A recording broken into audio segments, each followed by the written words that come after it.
Fala galera, começando mais um Confraria Talks, episódio 13, e hoje nós temos a honra de entrevistar um dos grandes empresários, de uma jornada de um grande tempo aqui na Trifronteira, seu Simval Lemes Cardoso, que inclusive é meu sogro, e ele vai compartilhar um pouco da história dele. Ele que foi pioneiro aqui na nossa cidade, no ramo de ótica, de relojoaria, e vai trazer diversas histórias da sua jornada como empreendedor, dos desafios e das vivências. E antes dele se apresentar, eu vou agradecer nossos patrocinadores. A Valentim Moda Masculina, que está conosco desde o começo, e veste valentes, homens que têm a valentia no seu coração, na sua atitude, e vai se vestir elegantemente, com terno, calça, costume, gravata, camisa social, os melhores roupas para você realmente ser um valente. Patagônia Restaurante, que abre o espaço para nós aqui, agradecer eles, que tem todo tipo de corte nobre, lomo, picanha, bife de chouriço, os melhores cortes nobres da Argentina você vai encontrar aqui para você ter um momento especial em família, um momento especial com as pessoas que você ama. Zé Seguros, há mais de 25 anos aqui na fronteira, com seguros de vida, de casa, de carro, consórcio, tudo de melhor. E o diferencial da Zé Seguros é o plantão 24 horas, que resolve todos os problemas que você possa eventualmente ter com o seu carro ou com o seu bem. LA Frutas Premium, que é a nossa patrocinadora de frutas e trazendo uma vida saudável, levando uma vida saudável para você, com frutas do mundo inteiro, do Egito, do Chile, da Califórnia, morango, figo, mirtilo, as melhores frutas do mundo com sabor inconfundível você vai encontrar na LA Frutas. Academia Dinâmica. Academia Dinâmica tem um ambiente todo novo, renovado para você colocar o shape. Agora nós estamos no inverno. As pessoas começam a treinar lá em novembro para ficar no shape para janeiro. Não dá certo. Você tem que começar agora, no inverno, para você botar o shape. Então vai para a Academia Dinâmica, coloca o corpo que você deseja, valoriza a tua estética, teu corpo e fica lindo para a pessoa amada. Assim como indo na clínica da doutora Carla para você cuidar da tua pele, cuidar do teu corpo, fazendo vários procedimentos que vão harmonização facial de todo o corpo, bronzeamento, você vai encontrar na clínica da doutora Carla. A Big Pizza também, que tem todo tipo de pizza das melhores qualidades e mais saborosas para você, esfia em um ambiente maravilhoso, na beira do lago, na beira da fronteira, para você passar um dia, comemorar um aniversário, passar um momento especial com as pessoas que você ama também. E a Tri Calçados, que agora é nosso patrocinador oficial, que está há mais de 7 anos aqui na fronteira, vendendo todo tipo de calçado para adulto, para criança, homem, mulher, das marcas Moleca, Molequinha, Molequinho, Beira Rio, Visano, Modari, BR Sport. As melhores marcas de calçado você vai encontrar na Tri Calçados. Então, não perda tempo, é na beira da divisa também, aqui próximo aqui da nossa gravação do podcast, o Tri Calçados. Você vai lá, vai comprar um calçado novo e fica ligado que sempre tem festival do calçado. Você vai comprar vários pares de uma vez só. Atendendo todo o Brasil e a Argentina, a Tri Calçados vem oferecer o melhor produto para você. E para dar sequência aqui no nosso podcast, Simval, seja muito bem-vindo. Obrigado por aceitar o convite. E eu tenho certeza que você vai trazer as histórias da tua jornada aí, vai agregar muito. E deixo para você as considerações iniciais. Fala um pouquinho sobre você, sobre o teu trabalho e vamos seguir nossa conversa aí. Não, eu quero agradecer o meu genro por ter me convidado para vir fazer esse bate-papo aí e a gente falar alguma coisa sobre os 51 anos que eu moro aqui em Dionísio Barracão. Então, fico à disposição aí para responder algumas perguntas e outras coisas a gente vai acrescentando aí. Top demais. Sogro, para começar, a gente estava aqui nos bastidores, estava contando um pouquinho sobre a história do teu pai e dá para perceber, pelo que eu te conheço, que você foi inserido já no meio de empreendedor, porque teu pai era muito empreendedor, né? Ele trabalhava em casa, trabalhava sozinho, mas ele tinha essa veia de sempre fazer as coisas por ele. Você percebe que você trouxe isso dele para a tua vida? Foi isso que te motivou também depois em empreender? Conta um pouquinho sobre esse início da tua vida ali com convívio com teu pai, porque eu sei que você trabalhou desde pequeno, começou a trabalhar. Realmente é o início da minha jornada como relojoeiro, vamos dizer assim.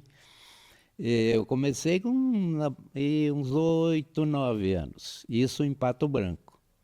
Aí nós vamos para Marmeleiro, o pai colocou uma relojoaria, que foi a primeira relojoaria de Marmeleiro. Aí eu fiquei até os 17 anos e fui para Beltrão. Cheguei lá, trabalhei um tempo na Safira, e daí abrimos a primeira ótica lá de Beltrão e eu era sócio. Aí vendi a minha parte lá e voltei a trabalhar como empregado lá do Safira. Mas foi poucos meses, só acho que foi uns 6 meses, apareceu um viajante dizendo que em Dionísio, tá? Não em Barracão, em Dionísio Cerqueira tinha uma relojoaria para venda. Daí eu, como estava, vamos dizer assim, desocupado quase, resolvi vir para cá. Cheguei, fiz o negócio com o cara, fiquei dono e já faz 50 anos que estou aqui. Estou satisfeito, gosto da cidade, não tenho queixa nenhuma. Quando eu falei em Beltrão que eu vinha morar em Barracão de Dionísio, os caras me aconselharam a não vir, porque diziam que aqui era uma cidade perigosa e tal, por causa de contrabando. Fronteira. Digo, bom, mas fronteira, se não tiver contrabando, não é fronteira. Sempre vai favorecer um ou outro. E vim para cá, me adaptei muito bem, e aí estou satisfeito com esses 51 anos de Barracão. Quer dizer, uma boa parte da minha vida passei aqui, estou satisfeitíssimo da minha acolhida aqui. Top demais. Tem uma história que você contou já, na época em que você saiu da casa do teu pai, tu tinha 17 anos, conta essa história aí e daí você vai para Beltrão, e aí, conta essa história aí pro pessoal. Eu trabalhava com meu pai.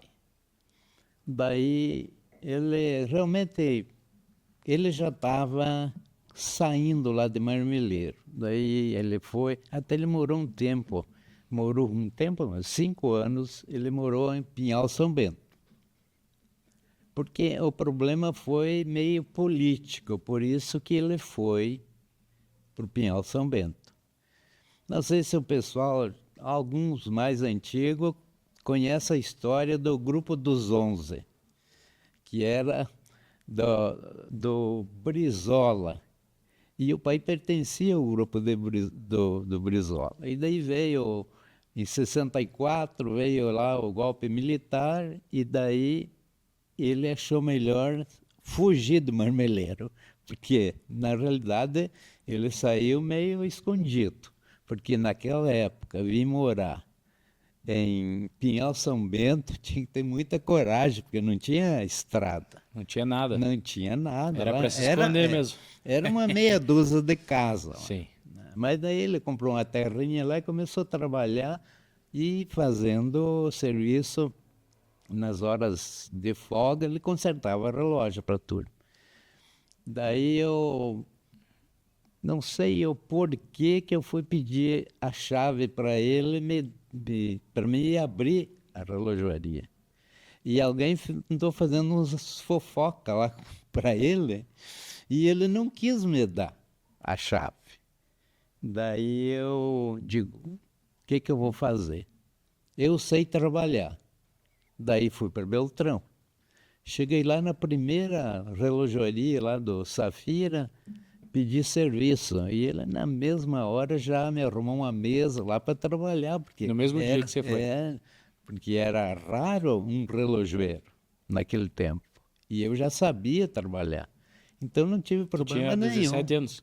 17 anos. Não tive problema nenhum. Fiquei lá, fui muito bem Lá em Beltrão, inclusive, eu jogava lá no time do Beltrão.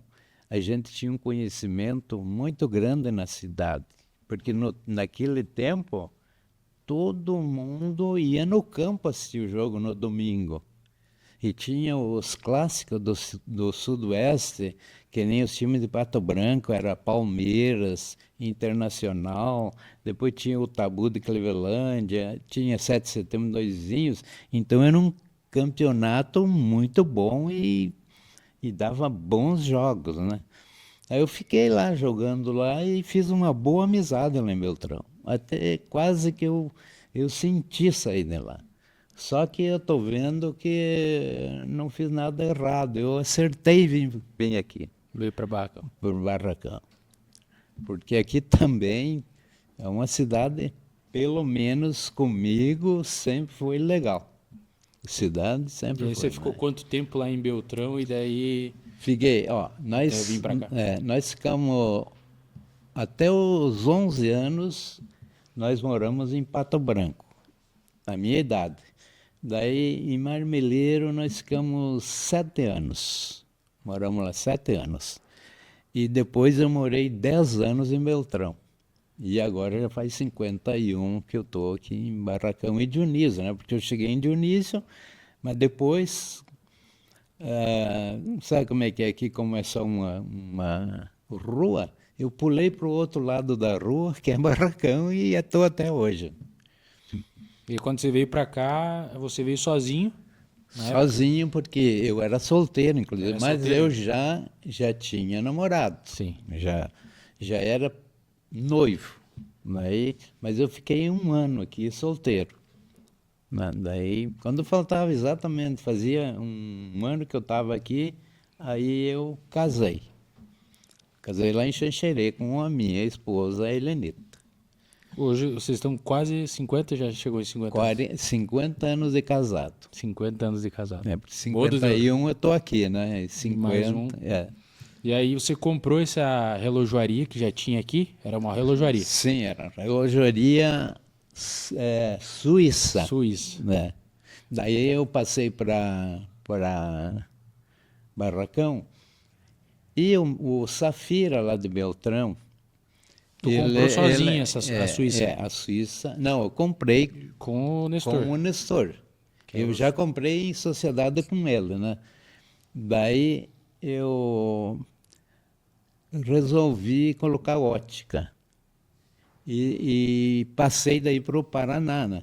Daí por isso que eu usei o mesmo nome da Safira, lá de Beltrão. Entendi. Porque o Safira continuava meu sócio. Então nós ficamos 20 anos de sócio. Mas, claro que vai, que chega uma época que a gente tem que se separar. Mas eu me dava muito bem, nós éramos muito amigos. Então a gente até sentiu ter separado. Mas para mim foi melhor, né? Claro. Hoje a gente está sozinho, né? Faz tempo. E aí, isso 20 anos depois que você veio para cá, você desfez a sociedade com ele. 20 anos depois. E aí, naquela época, só tinha você. Não tinha outro relojoeiro Na ou realidade, ótica. não, relojaria tinha. Não tinha ótica. Era só eu. E eu já tinha noção, eu já tinha mais ou menos já conhecia o ramo de ótica, porque eu era sócio lá da ótica, lá em Beltrão. Só que lá eu trabalhava na parte de relojoaria. Né? Tinha uma relojoaria e ótica, né? Que não tem nada a ver. Relojoaria é uma coisa e ótica é outra, não tem Totalmente nada a ver, totalmente diferente. Mas por circunstâncias acabamos ficando juntos ali, relojoaria e ótica.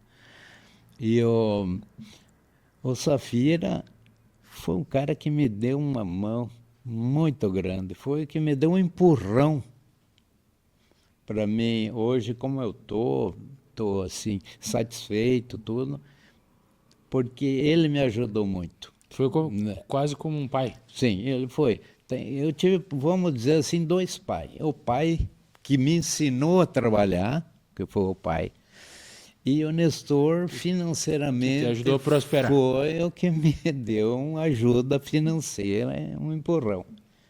Então Apesar de que o Safira já é falecido, né? Mas sou muito amiga da mulher dele e tudo. Eles me consideram, o Nestor, que era o Safira, ele me considerava o filho mais velho dele. De tão bem que a gente vivia e se entendia, né? Vocês jogaram bola junto lá no União. O Nestor também, quando eu cheguei lá, o Nestor era um bom lateral esquerdo. E eu era ponta direita.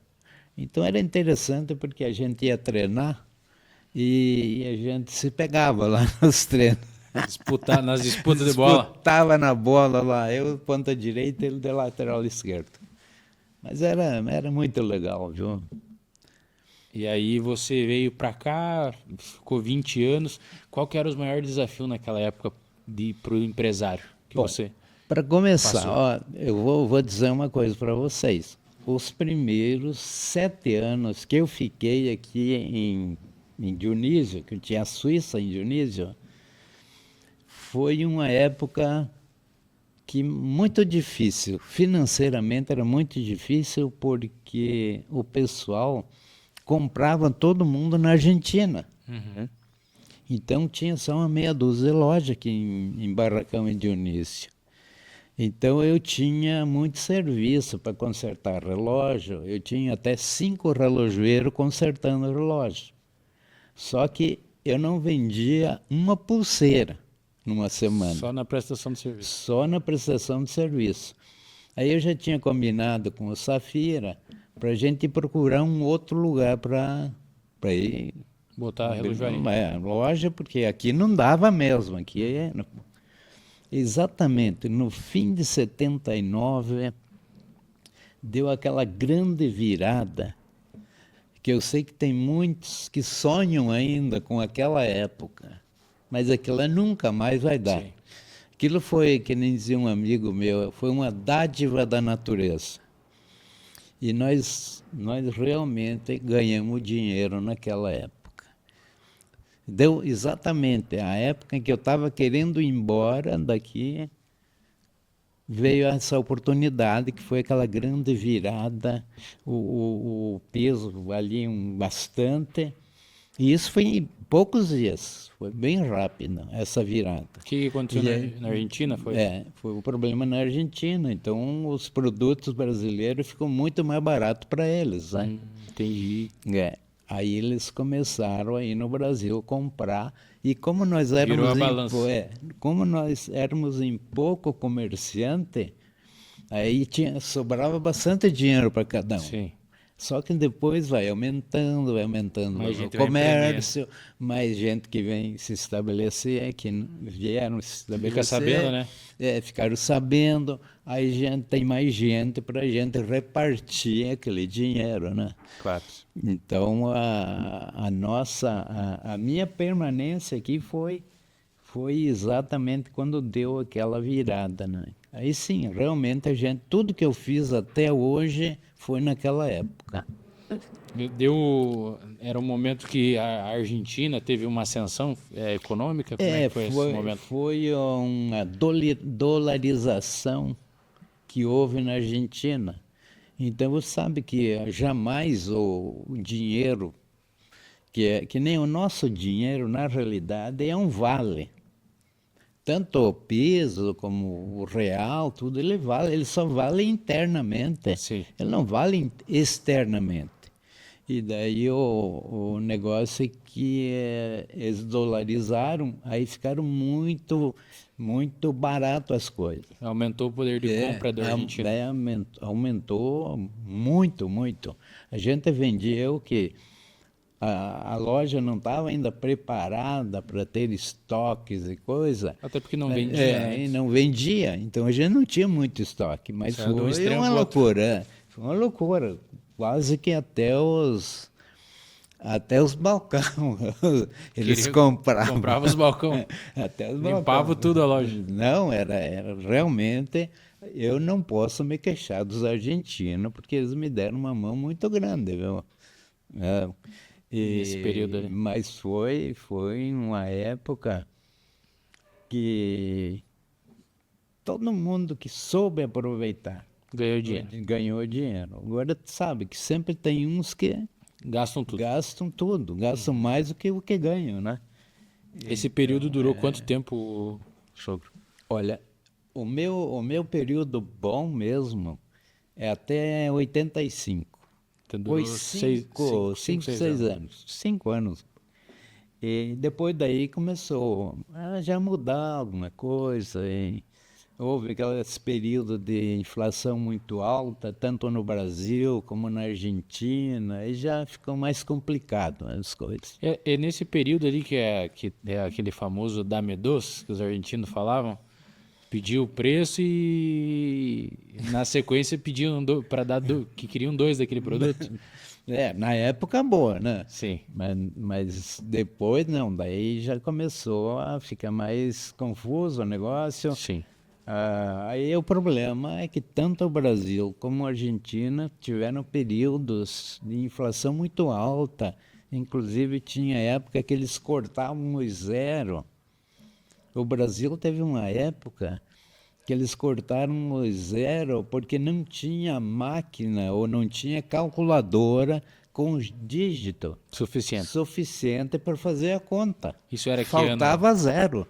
Que ano que era isso? Isso é mais de 1980, não, 90 e poucos, 98, por aí. Antes ali depois do Plano Real. Não, antes do plano. 88 então. Então é 88. Porque daí em 94 foi o plano real, daí já mudou. Aí mudou totalmente. Mas era assim a situação. Então tu construiu ali teu patrimônio praticamente até 85. 5 anos. Em 5 anos. Em Ali 5 tu anos, construiu o que eu tenho hoje faz 5 anos. Foi em 5 anos que eu fiz. Ali tu construiu o primeiro prédio, depois comprou terreno. Conta um pouquinho Porque, sobre isso. na realidade, o meu sócio, o Nestor, a metade era dele, né? Sim. Tudo que eu construí, Faturava, né, e lucrava. Tudo que eu lucrava. Só que eu fazia o seguinte, na época, corria muito dólar aqui na cidade. Então, eu, às vezes, comprava $5.000 e eu levava lá para os meus sócios. Olha, eu peguei $5.000. Que era o 5 Tá dólares aqui, que pegou para você, pessoal. Exatamente. E dava 5.000 para ele. Então, fui mesmo não me lembro, acho que não era real. Bom, teve várias Cruzado, moedas, né? cruzeiro. Daí eu pegava, comprava também moeda nacional, moeda brasileira, 20.000. E eu pegava 20.000 e levava lá para ele, ó, Nestor. Eu peguei 20.000 da nossa firma. Está aqui os teus 20.000. Então, eu comprei a parte dele assim, né? Comprando devagarinho e tal, né? Porque ele tinha participação e eu acho que se o cara é sócio, Sim, ele tem que participar. claro. Não é só quando abre a firma que o sócio entra com dinheiro e tal, e de repente o sócio começa a pensar que está dando muito lucro para o sócio. Sim, Daí já não dá certo. claro. E outra coisa, que por exemplo, o Safira, quando ele me ofereceu, foi ele que me ofereceu a loja, a parte dele, porque ele tem 3 filhos homens e os 3 já estavam casados. Sim. Aí eles começam as noras, cobrar. Daí ele me falou, diz, olha, eu vou te vender minha parte, porque meus filhos já estão tudo casados e está começando a dar problema. Então, te vendo. Até nesse momento ali ele cuidou de você, foi um cuidado, né? Sim, foi uma maravilha, não tenho a mínima queixa dele. Foi um amigão, além de meu sócio, foi uma época meu patrão, porque eu cheguei a trabalhar com ele lá, quando eu cheguei lá em Marmeleiro, em Beltrão. Então, E aí você vendeu a tua parte para ele. Conta um pouquinho como é que era aquele... Você falou sobre a inflação. Como é que era trabalhar no meio da inflação, etiquetar, mudar preço? Como é que foi esse período aí? Olha, se existe uma coisa muito complicada, muito difícil, é trabalhar com um país que tem uma inflação muito alta. Na época era o quê? 80% era mês? Não, teve época, não, tinha época que era menos, né? Sim. Mas depois foi a 80% ao mês. Caraca. E e aqueles planos que os caras faziam era tabelamento de preço. Não funcionou. Não tinha como funcionar. E daí até uma vez nós tivemos que relacionar toda a mercadoria e colocar o preço tudo direitinho e entregar uma cópia lá no cartório. Porque se alguém denunciasse, dava problema, né? Porque era tabelado. Sim. E você ia vender por outro preço, aquela mercadoria que estava tabelada, você Podia ter problema judicial. ia ter problema. Então eu me lembro que eu trabalhei vários dias para relacionar toda a mercadoria e colocar o preço. Só que não durou muito. Sim. Foi Porque era pouco insustentável, né? Não dava lucro. Não tinha, não tinha Era melhor como. não vender, né? E o problema, todo mundo, como é que ia fazer? Você comprava, tinha que fazer uma nova lista, né, com outros produtos. Ia ter que viver fazendo lista. Foi complicado. Ainda bem que não durou muito. Mas daí veio outros programas que sempre não funcionou por causa do tabelamento. E o real, ele deu certo exatamente porque foi sem tabelamento. Eles criaram a URV para fazer a transição da época para o real. Aí funcionou, porque não tinha o porquê de você estava tranquilo, porque você faturava a tua mercadoria quanto você achava que podia faturar, né? Ficou livre mercado, né? Ficou livre, o mercado ficou livre. Acabou com aquela amarra que nós tínhamos. Naquele momento o governo tentava resolver, mas acabava piorando, né? Tabelando o preço do produto, até porque o que acontecia? Tu não tinha... Se o preço é tabelado, se aumentava o preço do custo da mercadoria, tu tinha que manter aquele mesmo preço. E você imagina, chegou a 80% ao mês e daí é o seguinte... Para ter uma ideia, 80%, se tu vendia um produto a R$1, no final do mês ele teria que vender a 8. Né? Então, a questão aí monetária aí no Brasil foi complicado. Nós sofremos, viu? O comércio aqui sofreu bastante. Quer dizer, no Brasil inteiro, né? Sim. Porque você via os mercados, chegava lá, o cara estava com a maquininha remarcando todo dia. Todo dia tinha que remarcar produto. Não tinha jeito, senão ia perder dinheiro, né? E aquele período lá tem as histórias que contam que o pessoal assalariado, ele recebia no dia 5 e já ia correndo para o mercado. Porque não tinha, imagina, 80% ao mês, o cara recebia no fim do mês, perdia o total quase em 30 dias, 80%. Você enxerga que esse momento também ajudou a administrar melhor o teu negócio? Não? Mas toda a vida. Agora é tranquilo. Porque foram de 85 até 94. Foram 9 anos desse período dessa inflação. E o que você observa, assim, Val, que você fez e aprendeu para passar por esses 9 anos e o negócio não quebrar, né? Porque era mais fácil quebrar do que não quebrar. O nosso problema de relojoaria, no caso, que era o carro-chefe, é que a gente atualizava os valores, né? Não tinha outro jeito, ia atualizando e era bastante conserto, sempre foi. Sim. Então, os consertos a gente conseguia e acertando, né? Ajustando o Comprava preço uma toda hora. peça e ajustando o preço, tudo, né? Mas o sacrifício era o mesmo dos outros comerciantes, né? Era a mesma coisa porque se não atualizasse, Mas tu percebe, naquela perdia. época muita gente teve que fechar as portas, não? Sabe que tinha gente que aguentava, ficava remarcando, porque tinha que Sim. remarcar, não tinha outro jeito. Era guerreiro. Tinha que remarcar.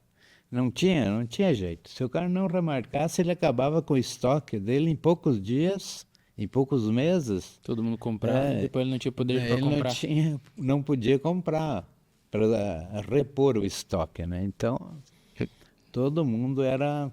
E o problema é o seguinte: depois era psicológico.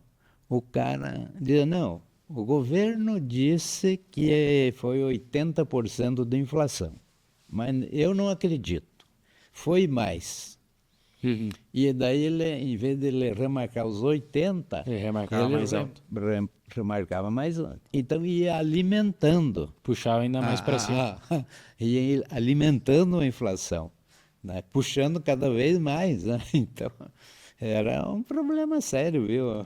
E aí veio o plano real e aí Não, mudou. O que, foi. que principalmente mudou? Além dessa questão de remarcar preço. Não, tranquilidade, porque daí você sabe, você coloca o preço lá na mercadoria. Eu tenho até, eu devo ter mercadoria lá que foi remarcada, foi posto o preço em 84, porque sabe que o comércio tem vamos dizer assim, 50% da mercadoria você não consegue vender, não dá giro, Sim. né? Tem mercadoria sim que dá, que você vende todo dia e tal, mas no nosso ramo não.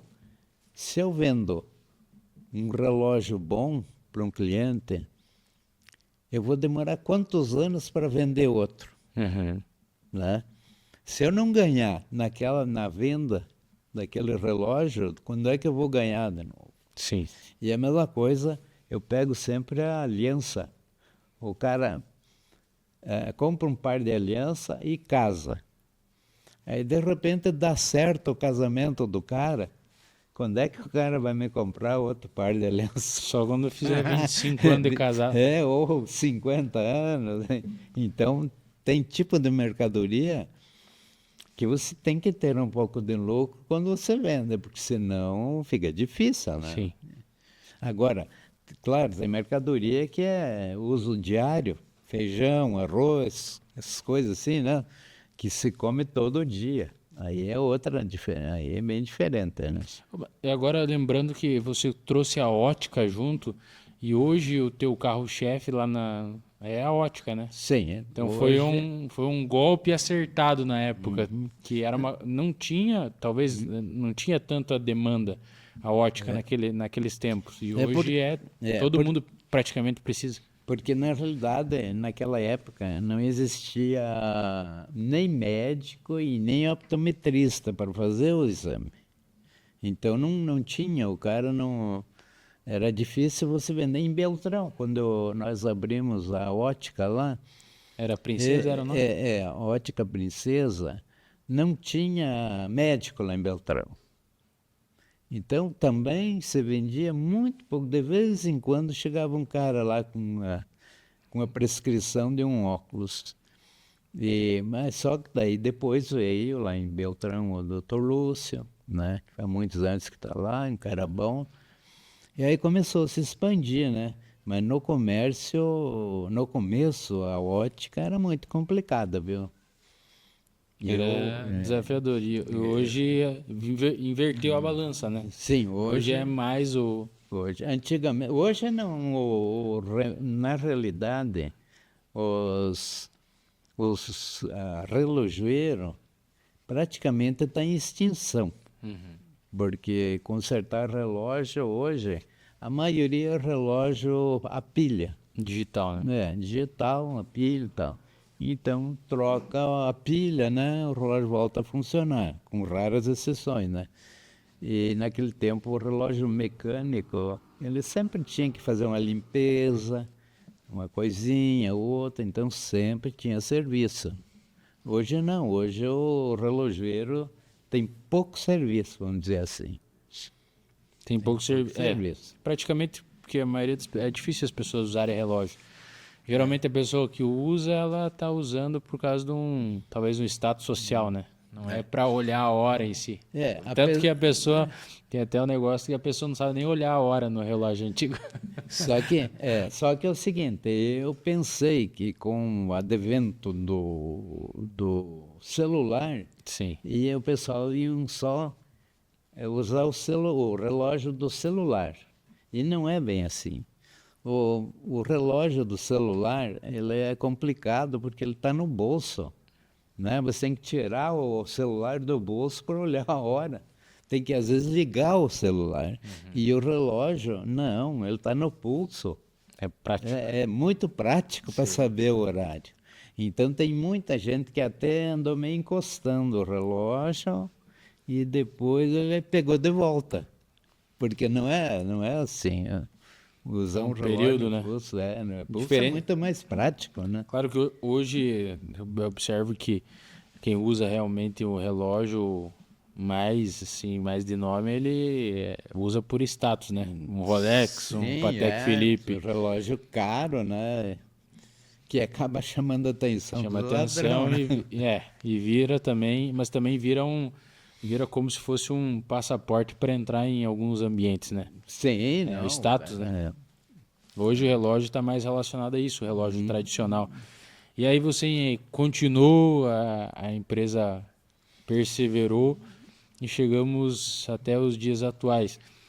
Se você fosse hoje dar um conselho para alguém que está querendo empreender, começar um negócio assim como um dia você começou lá atrás, qual que seria o conselho que você poderia dar para esse jovem empreendedor?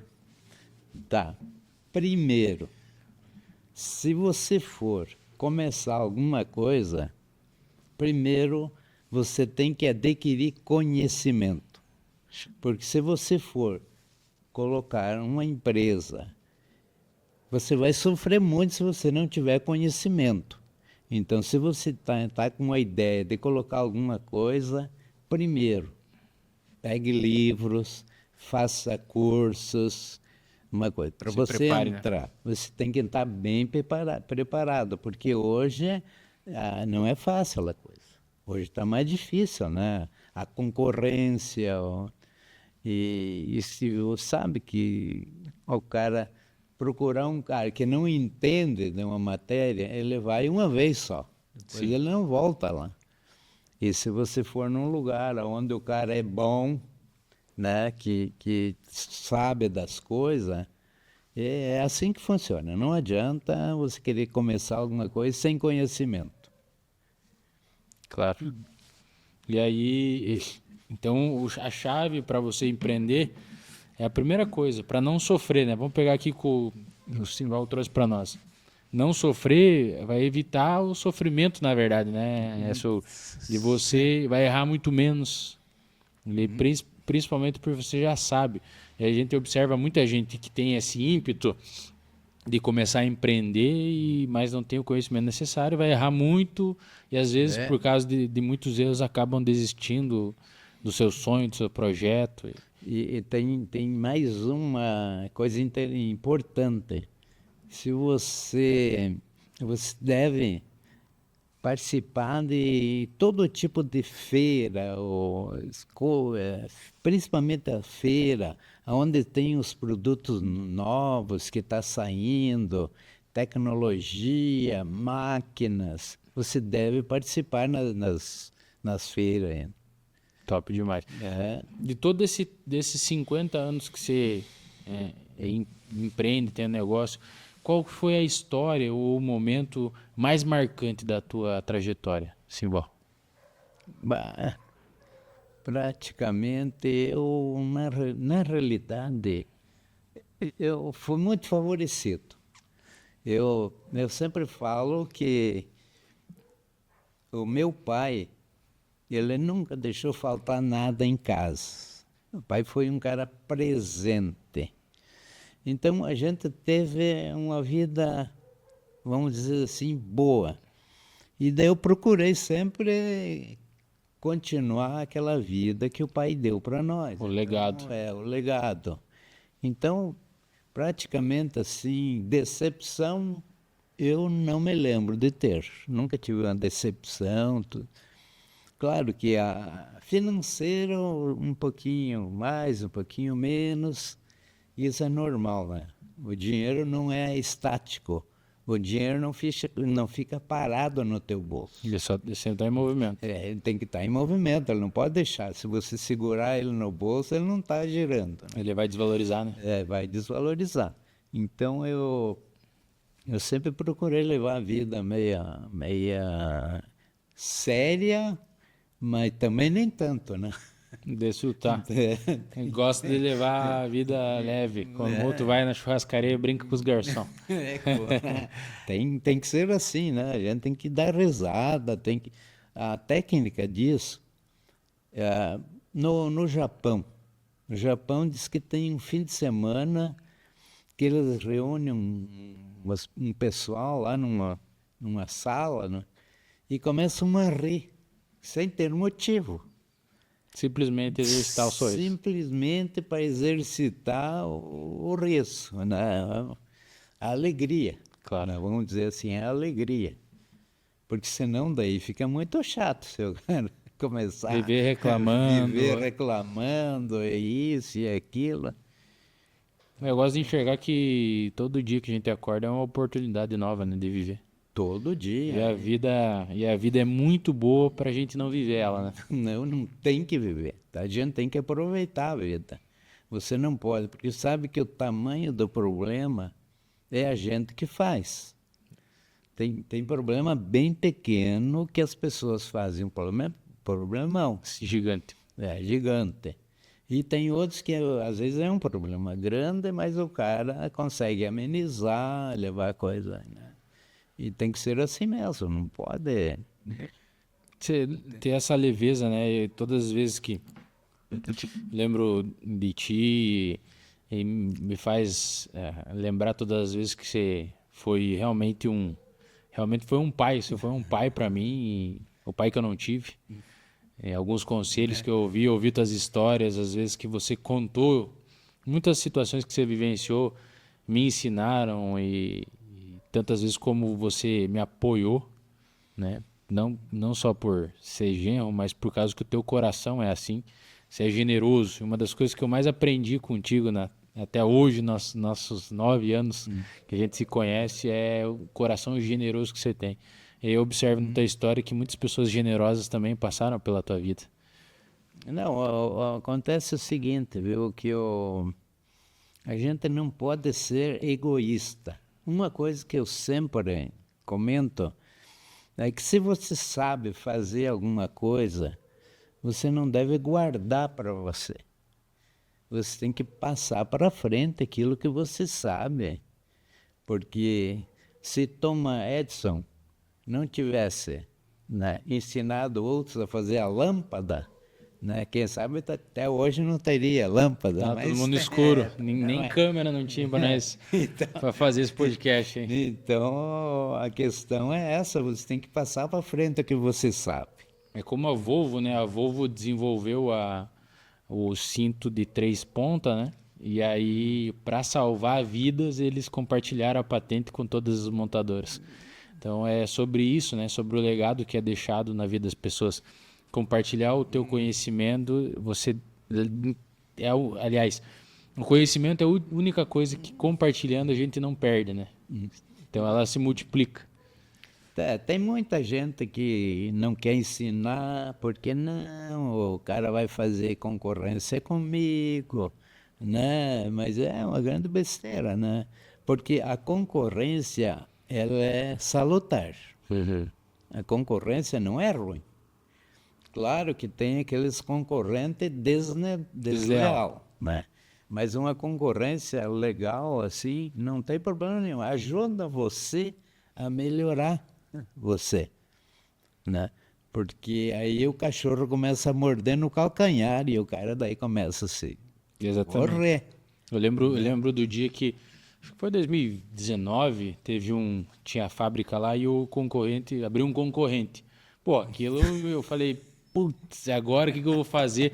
Preciso mudar, preciso melhorar meu negócio, porque ele vai me tomar cliente, não sei o quê. E aquilo fez eu mudar, aprimorar a empresa, fazer ela performar ainda mais, produzir, dar mais lucro, exatamente por esse fator do concorrente. Mas eu também enxerguei da seguinte forma: o concorrente, o meu cliente, vamos pegar um exemplo aqui. Às vezes o cliente do meu concorrente, ele vai comprar no mercado do meu cliente. E aí, ou o próprio concorrente compra no mercado do meu cliente compra comigo, e assim a economia gira, né? E as pessoas que são generosas, eu percebi que elas prosperam muito mais e vão muito mais longe. Se eu tivesse a mentalidade pequena de ficar preocupado com o concorrente, eu sempre vou estar atrás dele. Né?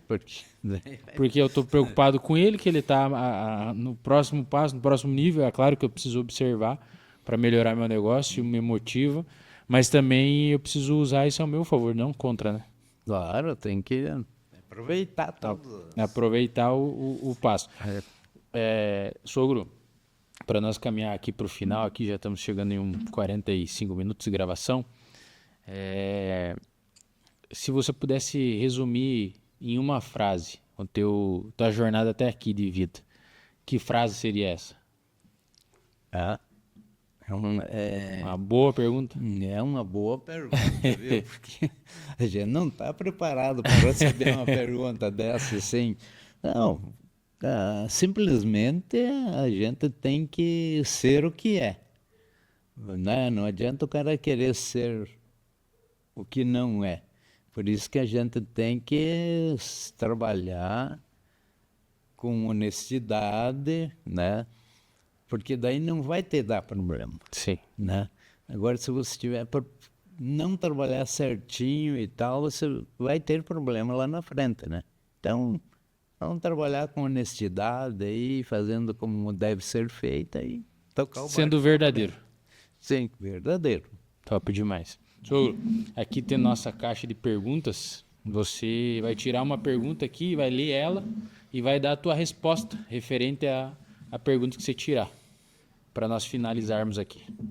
Pergunta que você tirar aí. Você vai ler ela Aqui? e dar a tua resposta. O que você acha, qual que é a tua visão sobre isso e o teu conselho. Mas aqui é escrito, né? Isso. Tá. Lê a pergunta e dá a tua resposta. Consegue ler? Qual é o aspecto mais gratificante do seu trabalho? Olha aí, ó.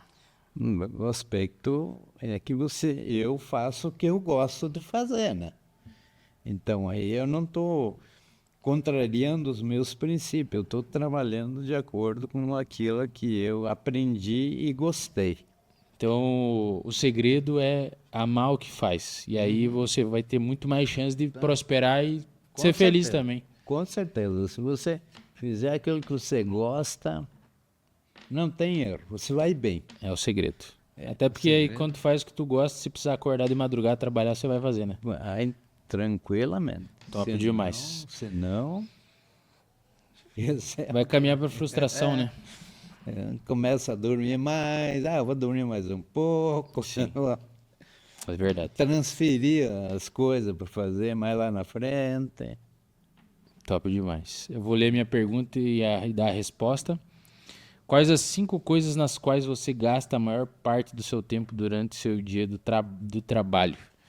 Acho que hoje o que eu estou mais gastando tempo é planejamento e edição de vídeo. É o que eu mais estou investindo, pensando em entregar a mensagem para mais pessoas, levar a mensagem do Confraria, a mensagem do meu perfil, para que mais pessoas sejam transformadas, que é o objetivo das minhas imersões, das minhas mentorias. Então Sim, Val, para deixando as tuas considerações finais aí para o pessoal que vai nos assistir no episódio 13 aí da Confraria Talks, deixa tua mensagem final aí para as pessoas. Não, eu acho que essa ideia aí do Alan de trazer as pessoas para conversar com eles é muito importante. Bah, como é? Que daí as pessoas vão se tornando mais conhecidas na cidade, né? Com tranquilidade, sabe? Aí vem alguém falar com a gente, aquela pessoa sabe com quem você está falando. Sim.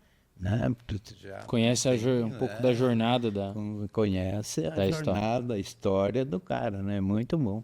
Gostei. Tu gostou do Gostei, papo? gostei. Foi leve, foi tranquilo? Eu achei que era mais pesado. É nada mais que uma conversa. Então Não, é isso aí. agradecer o teu tempo, disponibilidade e com certeza aquilo que você compartilhou conosco da tua história agregou muito para mim mais uma vez, por isso que eu falei que toda vez que eu sento ouvir alguma história sua, de alguma forma eu saio muito mais inteligente. E agradecer cada um dos nossos ouvintes, inscritos no canal. Se você não é inscrito, se inscreva no canal, compartilha esse episódio. Queremos agradecer nossos patrocinadores. Já imaginou você chegar num final de sexta-feira e você leva os teus filhos na Big Pizza, e eles vão lá, vão comer uma pizza com os amigos, ter um momento divertido, e aí você, tua esposa, teu esposo vem para Patagônia Restaurante ter um momento do casal, o dia do casal. Você sabe que teus filhos estão lá, estão bem, você também aqui está se alimentando bem.